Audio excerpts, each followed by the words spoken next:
ত্রয়োদশ জাতীয় সংসদ নির্বাচনে ব্রাহ্মণবাড়িয়ার ৬টি সংসদীয় আসনে ৪৮ জন প্রতিদ্বন্দ্বী প্রার্থীর মাঝে প্রতীক বরাদ্দ দেওয়া হয়েছে। বুধবার দুপুরে জেলা প্রশাসক ও রিটার্নিং কর্মকর্তার কার্যালয়ে প্রার্থীদের মধ্যে প্রতীক বরাদ্দ দেওয়া হয়।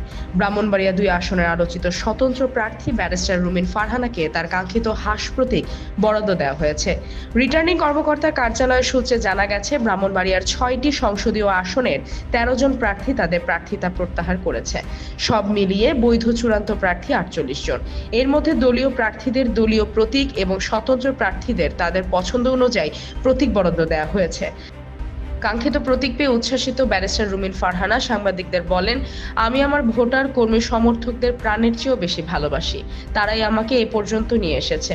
তারা যখন আমাকে দেখে, ছোট ছোট বাচ্চারা চিৎকার করতে থাকে, আমাদের হাঁস মার্কা, আমাদের হাঁস মার্কা, তাই এই মার্কাটা আমার ভোটারদের মার্কা, আমার মার্কা।